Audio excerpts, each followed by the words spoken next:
Matthew Duffner, Duffner Farms here. Today's little adventure is building a chicken brooder. Because one thing about farming and homesteading that I feel like is more important now than ever is literally being able to build your own stuff and provide for your family. I mean, shoot, back in the day, well, nowadays you can buy everything off Amazon, but back in the day it was Sears and Roebuck. You could literally buy a house out of a paper magazine. Now you just click a button and buy a house. Another thing about homesteading farming that you're going to get used to, or if you haven't already, is this. When you reuse stuff, you got nails and everything. So reuse. I'm a pro at straightening out nails because growing up we just had a bucket of bent nails, and I never even saw a brand new nail until I was like in my 20s. Okay, we straighten out every nail and reuse them. And so I'm going to save these, take them out of the board, and it's also delaminate a little bit here. But this is going to be a chicken brooder. It's going to be a super simple design. Keep it simple. Complicated stuff just breaks. More pieces, more problems. You know what I mean? Got all my nails out, and look at that. Ain't she a beaut? Showroom quality right there, guys. Slight warp comes with it, okay? And that delamination. So got it ready to go on to the next step. My dad's coop for chicks, pullets, whatever you want. It's an old job shack that he got from some company, and he actually turned the back half into really nice storage, and then the front half is for chicks and pullets pretty much, or it can be used on as grown ones. So come on inside my house here, check it out. This is all brand new attachments after his thing. Custom exhaust fan, of course. The door, you got a piece of baling twine attached to that bungee cord because it doesn't stay shut. But come on inside. So here we go. Here's the chicks. This is the current brooder. It's just a piece of wood in the corner, and it actually, like, to be honest, I mean, it would work, but he just had too many chicks for the space, and the light wasn't set up correctly because, like, in this thing the walls are too high. So pretty much the walls are too high in this brooder and not enough air circulation in here, and the chicks just cooked because whoever put it in did not put the light low enough, I mean high enough. So, but mine is going to be bigger because he's also going to get more chicks, more space, less likely for that to happen. But I mean, mine, you know, it's not much more special than just a piece of wood because whatever works, guys. And I've got away with worse. Here's a prime example of why you don't throw away your scraps, or always at least think about them. Because I have that trim, the baseboard down here. There's one of my pieces I cut off already. It is the same width, okay? So it's gonna be perfect. Can't have good days without bad days, or good moments without bad moments. Earlier trying to find tools, whatnot, I just had a breakthrough. So I needed a piece of scrap for my hinges. But I needed it to cover all 4 hinges. This is the only piece of scrap I had to cut off that board. So I'm like, oh, I gotta go find it, but again, going on another wild goose chase. So check that out. Measuring out 1, 2, 3, 4. It was literally made for this. Let's go. I'm actually just gonna use my bandsaw. A lot faster, easier, skill saw, whatever. They all work. But I'm just doing this because getting those down, those little ones. I mean, I know people who are missing fingers because skill saws. But the bandsaw is right next to a bathtub. Like, why wouldn't you keep a bathtub right next to your skill saw? It's amazing. I can still reach it though. Got plenty of room to work. So we'll rip these really quick. And the chicks, because they got to put their new brooder where their old brooder was. So that's where the old brooder was. And all I did was just slide the board to keep them against the wall and migrated them over here. Put a temp stick in for the heat lamp. They got water, food. It's going to be like an hour or less. I'm just moving the sawdust now. And I can just put the sawdust back when I'm done. But these doors are going to have to swing on the ground, which is one downside, is because you're not going to have that clearance for chicken poop and sawdust. But again, this way they won't get lost. But this should be quick. There's not much there. And just clean this up. Should probably get that exhaust fan going. It's great for you just stuff either way. Overview of how these are going to work. I'm getting putting the hinges on right now. I got professional. I got a level and a square, just in case I feel like it. But so here's one.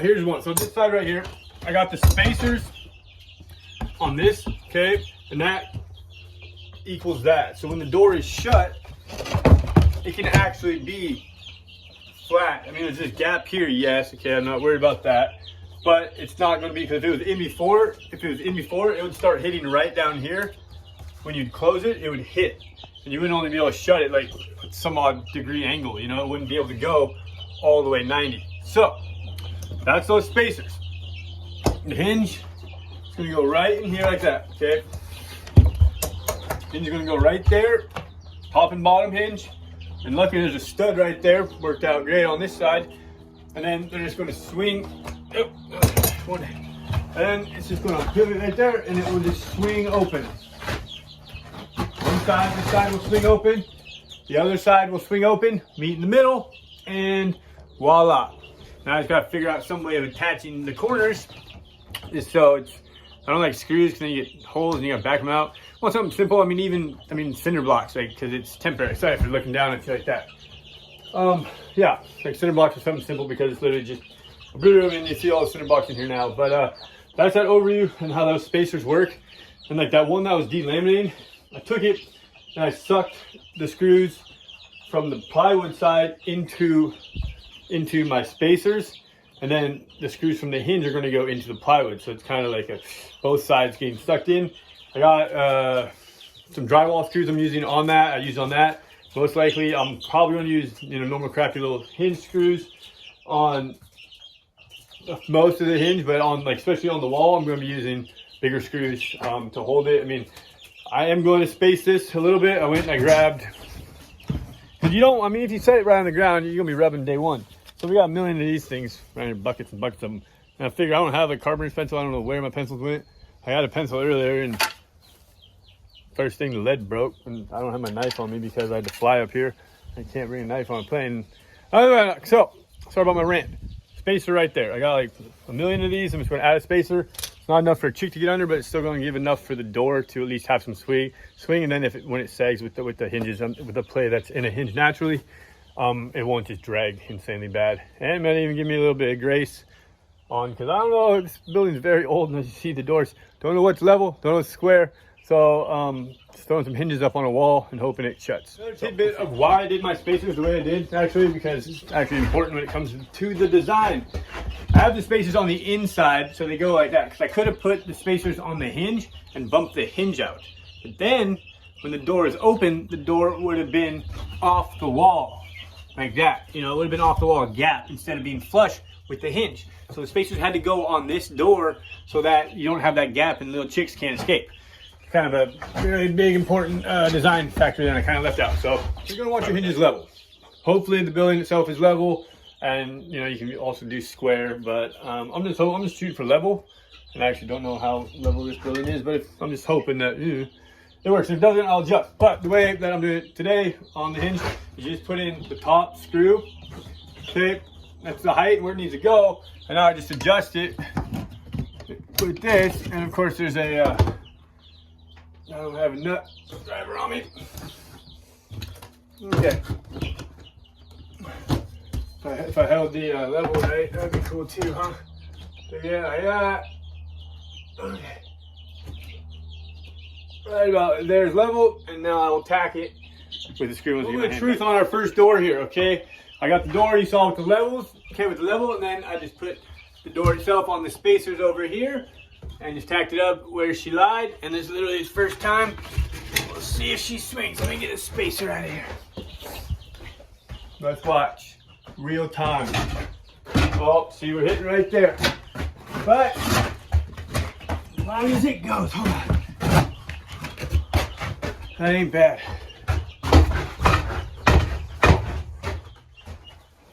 Boom. It's tight. You don't need nothing to strap it to the wall. Either I was a little off on my level, or the building itself is off. You never know, but that closes. Awesome.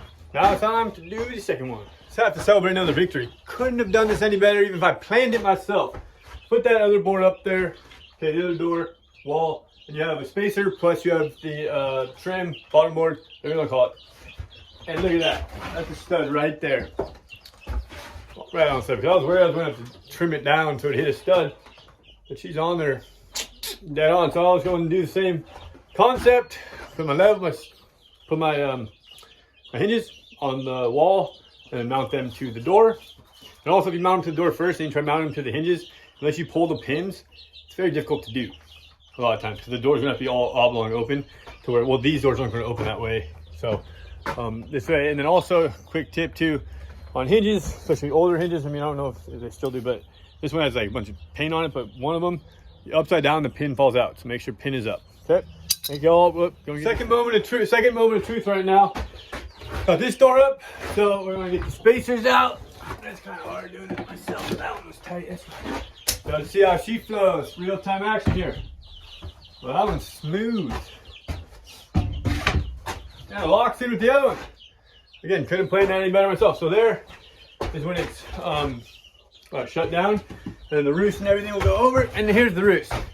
These are boards that you upgrade to this piece of fencing. It's a little narrow wire for them, but it doesn't really, not gonna get bubble foot or nothing. So you go boom, okay, boom, and then I just gotta connect the dots like that. So I gotta figure out something I'll do that. You know, because these boards, this thing is 100% free. These boards, I don't know, they weren't square. They were off some, I don't even know where they came from. It's some shelving, I don't know, a lot of nails. So I don't think there's any factory edges left, but she swings.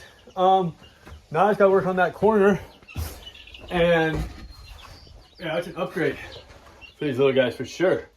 I haven't lost one of them yet today either. So yeah, I'll get this done. So I instantly found a design flaw. Times on times, how we get better and better. But as you see, it works actually on the inlay here. Those actually line up pretty good. But I realized, I was like, how do I get the sawdust back in there? If I put the sawdust in there, the doors have to be shut, meaning that the sawdust will be there and the doors are going to have to pass over it. I was thinking about it and I didn't do it. I was going to have this door, since this is the long wall, this door was going to open out, and it would have been like, and that way you could have one door open, scoop all your sawdust in or out, and then, yeah, mess that one up. Am I going to change it? No. If I rebuild it, if I want to build another one or whatever, it's definitely going to be in the thought. You know what I mean? Because, yeah, I'm not going to change that. And with the chicks there, it's a whole ordeal. This is going to be great. I can shovel a little bit of sawdust in. You know, it's not the end of the story, but just if you want to be a perfect design flaw and, you know, about that. But yeah, I'm stoked on it. I'll get these guys moved. And this, I'm literally just going to leave it the way it is. I'm just going to put a cinder block back here, a cinder block right there. And, yeah, cinder block on each corner. And that's that. I mean, the chicks ain't moving it, and there's no predators in here for them yet because they can't get out to the run. So yeah, we'll get that done here. I just gotta move some sawdust and get the chicks back, and you guys can see some. So another design flaw I figured out, but this one is an easy fix. I'm fixing it right now. It's when the door's shut. I can put cinder blocks behind them, but there's nothing stopping it from magically somehow getting pushed in. I mean, the sawdust, yes, probably wouldn't be an issue, but look at this scrap. This came off the wood originally, the shelving.